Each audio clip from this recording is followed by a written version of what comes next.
that speech. No, it doesn't go well. It doesn't Hey, go do you well think at all. that in a couple of days we could talk about this again? I just don't want it to go too long. Mm-hmm. I've done that before when we were talking about More something collaborative. that had to do with, like, the school or something along those lines with the kids. And I'm like, I don't know how to process this at the moment, so can we come back to this later? Yeah.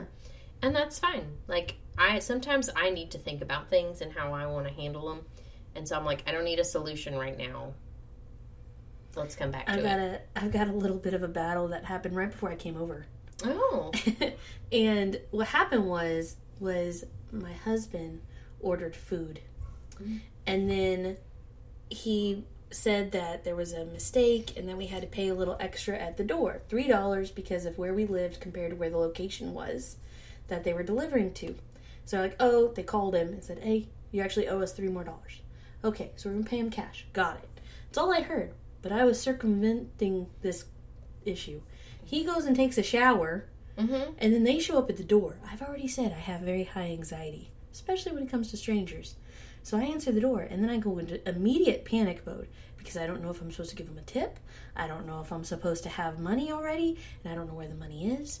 So then I just was like, hold on right there. I will be right back. I just have to get money from my husband because I know you need money.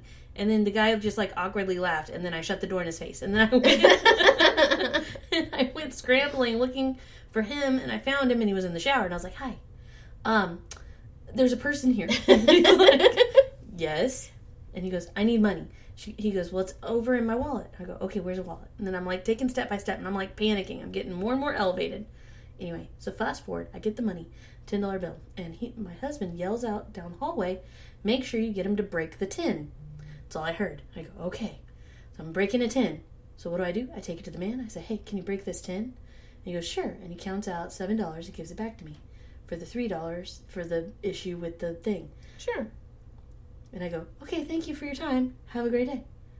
And then I go, I don't know if he ever received a tip. So then I panicked because he didn't have a tip. And I didn't know if he had a tip or not. And I didn't ask because anxiety. And so anyway, my husband comes around. And I said, why did you do that to me? And he goes, what? I said, I had no idea what I was doing. I didn't know how much money they needed. And I was all panic moded. And then I'm elevated. Mm-hmm. And my husband's trying to calm me down.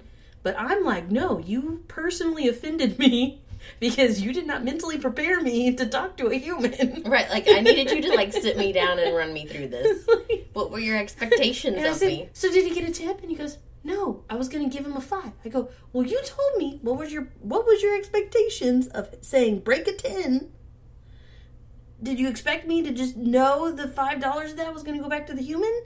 And he goes, okay, we just need to calm down a little. Because I didn't know that all of this was going to happen because they showed up early. There was going to be 40 minutes. And I had plenty of time to take a shower. I go, apparently not. And of course my kiddo's looking at me. And so my husband goes, okay, we cannot do this anymore. Mm-hmm. Because I was illogically upset. Yeah. AKA anxiety. And you just Anyway. had to step away for a moment. And so we just had to break up. And not break up, but like break up the fight. The conversation had to end. I did show up at your house with my husband. Yes. So. Yes, they didn't like... They broke the We didn't conversation. part ways. Yeah, they broke the conversation. But I think that's a good example of we got to take a step back from this because it's going nowhere. Yeah. I'm And just it's not running in like circles. a big fight, but it was a big stressor for one of the two parties. And sometimes that's all an argument is. It is one stress for one person and the other person has no clue what's going on. Or how to fix it. Yeah. And, that happens. Also, if you're in the middle of a discussion and it's heated, no personal comments. All right? Because anything too personal can come off as an attack. Like, you don't want to be like, you do this all the time. I don't understand why you can't iron your shirt. I don't know. I'm throwing out examples. But I know those types of things. Or how they always react. Or how they always see, this is how you always do this. Why you got to be like that? Like, that's not fair to them. If you overly generalize anything, it's going to come off as an attack. Well, yeah, because it's exactly what it Because it's like, feels I'm not like. 100% like that. Mm-hmm. Yeah, and you're like, well, no, you're not 100%, but you damn sure 80% right now. So, probably not the best. No personal attacks. when you have these discussions, it is recommended that you don't bring up the old shit. Once the conversation is done, it is done. But if it's not complete, that doesn't mean that your side doesn't need to be fully heard out. So if you need to reconvene and talk about it more, but don't say it's done and then bring it back up. Yes, because that's not what it's meant to be. So when you tabled it, right, that means you're going to come back to it. But because you argued about him not putting the socks in the dryer on time, when you have the argument about dishes later, you're not about to be like, see, and this is exactly like you didn't put the socks in the dryer. Don't bring up the old shit. You're only supposed to discuss what is needed to be discussed in that moment. If you're really that upset about the socks not going in the dryer, you should have a separate discussion about that. And how I feel about it is you basically are on this big circle that you can never get off of, and you start feeling like you can never do anything correct. Mm-hmm. Because if you keep hearing that I'm doing this, I'm doing that over and over and over again, your brain starts telling you, oh, well, I cannot do anything right. Because you're hearing the same things over and over again. Right, and you don't want to be bashing on your partner or your significant other, or even, it could even be your kids. You don't want to be bashing on them. Like, you want to give them the opportunity to speak and give their side. And if you're constantly hashing out the old stuff, you're just beating them down all the time. Yeah. And if it's something that just keeps coming back up, like putting the socks in the dryer, what did you say? Yeah, socks in the dryer. Is that an issue? No. Oh, okay. So if the socks, I just wasn't sure. He's how not to allowed to that. do laundry. But okay. Well, if the socks discussion. keep going in the dryer after you have talked about it and you said this is done and we're good, and then it keeps happening, one thing that you could think about doing is bringing it up and saying, okay, what kind of barriers do you have to putting socks in the dryer? Right? Like, it could be a thing. It could be something that they're But just for whatever reason. Yeah. Like, let's come up with a solution to how do we prevent this from happening in the future? Because it's obviously a pet peeve of mine. There's a reason he just doesn't do laundry anymore. Yeah. And it's because I just don't feel like he does it right. And so I was just Well, like, there you instead go. of There's being too upset many about rules that are failing. Yeah, and I'm like, so instead it's Well, just is that easier. not a solution? Yeah, it's just easier. I'm like, Because sometimes the I would be laundry like, itself was a barrier. yeah, I'll be like, can you just do just the towels? Well, there you go. That tends to work. Compromise. See, we can do these things. It's important to listen before you speak, to understand what it is that they're needing to get off their chest, they're needing to divulge, like that they want to talk to you about. Because if you make the assumption, you're just making an ass of you and me. Because that's what assume means, to make an ass of you and me. Have you not heard that? Yeah. I love that saying. I'm like, oh, you assumed? So now we're all asses. Thank you. Well, I will say that one thing that I really like hearing is, it's from a Brene Brown book, but it was something to the effect of, the story that I'm hearing is, or the story that I'm telling myself is, or something along those lines. Mm-hmm. And I kind of thought about it on a little bit of a deeper level in this moment, and that's you're basically coming up with this storyline, and maybe they're upset just generally, but they're really upset about one thing. And so you're going to say, I really think that I'm telling myself that you are upset about the socks being in the dryer. And then you go, no, not really. I'm actually upset because you left dishes in the sink for 2 weeks.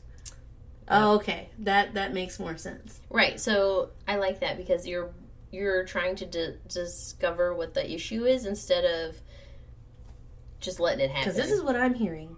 Yeah. I say that all the time. What I'm hearing is... I try to repeat things back so that I make sure I'm understanding correctly because, first of all, I got like ADHD, I believe, and he'll be talking and my mind goes, whoop, and then I have to go, yes, I do the exact same thing. And I have to cannot remember anything. And then I went, oh yeah, wait, we were having a serious discussion. What I think we're discussing is... Well, I'm pretty sure on the last episode I told y'all that I constantly will be in a disagreement with my husband and we will just start laughing, one or the other, and then we both start laughing. And it's more of an awkward problem than anything. And if I start it first, then he's like, you're not taking me seriously. And I'm like, but I am. I just am uncomfortable with confrontation. And I don't know what else to do. And so if someone starts laughing awkwardly, it might not be their fault. It might be their coping mechanism. Yeah. which is a very poor coping mechanism. I tend to laugh when I'm when I don't know what else to do. So, like, even if someone's upset, I start laughing. It's mostly a fear reflex, though. Yeah. Because I do the same thing when I get needles. So if someone, like, puts injection, like an IV, what were the catheter? Yeah, catheter. If I get, like, a catheter or something, I will obscenely start laughing. Right, because you're like, I'm so nervous, I don't know what to do with my body. Yeah. And then the nurses are always laughing back at me like, what is happening? Yeah. At first, they get a little confused, but then I'm like, I don't know what to do with myself. It's because I'm scared. Yeah. So anyway. It's normal. I did some research, and marriage.com says how to handle arguments in a relationship. So they have a whole section that is titled 18 Tips on How to Handle the Argument in a Relationship. I'm going to read through the 18. If you want to delve deeper into that, I can put a link. I think number 4 is going to be hard for me. Yes. Because if I'm upset, I don't show a physical affection at all. Yeah, so for the first one, you want to get to the root of the problem. So that makes the asking the questions, right? We discussed that. Don't be afraid to express your needs. So if it's something you're needing from the other person, you have to say so. They are not mind readers. That's not how any of this works. Otherwise, you wouldn't be having this discussion in the first place. Refrain from attacking. And that's what we were talking about, like the personal comments, rephrasing. Number 4 is showing physical affection. So to let your partner know that I don't hate you, I'm just upset with you. And so here, still hold hands. Yeah, they were like, hold hands. And if someone puts their hand out, definitely take their hand. Yeah. Hug. Don't just ignore the hand. No, don't leave them hanging. Or at least talk about the hand. And say, I see you want to hold hands. Yes, but I don't want to. But I'm upset right now. I don't want to. Yeah, I tell mine that too. He'll be like, I just want to hug. And I'm like, I'm not in a hugging mood today, so you're just going to have to take a step back. Own up to your role in the argument. That's really hard for most people, to be like, I know where my part played in this. And it's important if you want to have that healthy relationship that you do these things, right? And it should be a conversation rather than a fight. So that's what we've been talking about this whole time, is that you have to discuss it. If you don't, it's just a monologue, and then you're just yelling at the other person. And then everything is boiling over. Mm-hmm. Yeah, number 7 says to let the small things go. Let it go, let it go. Can't hold it back anymore.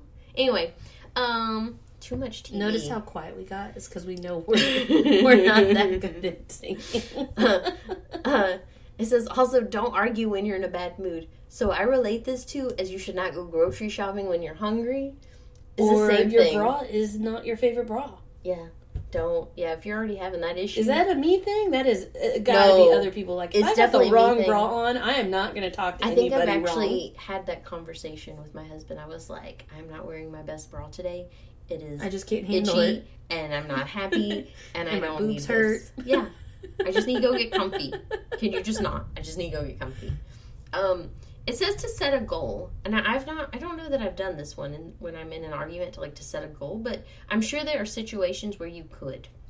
And like I said, they go into a lot more detail than this. Number 10, do not make assumptions, right? Makes an S out of you and me. That's PTIONS. Assume. Yeah.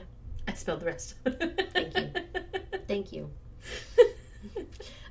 Make direct statements about your present feelings. So again, we're in the present. We're not talking about past, because that's not fair to anybody. If you couldn't discuss it then you don't get to discuss it now. You don't get to talk about, this is the same as you did 3 years ago, 2 days, and 9 hours ago. And a good point about it being a direct statement versus an indirect statement, if you're being indirect, you're never going to get that direct thing that you want back in return, unless you're direct. Yeah, I feel like conversations are like a circle, right? They have to make that round. So don't let your emotions get the best of you. That's number 12, right? So if you're upset, that's cool, obviously. But don't let them be the dictator of the conversation. 13, it says, remember that this is someone that you love. Or at least I think that's a fair assumption, because we're talking about relationships. Right. Well, this one's from marriage.com. It's from marriage.com. So They're a little biased. But you don't want to hurt them, right? Like, that should not be your end goal, is to berate and hurt this person.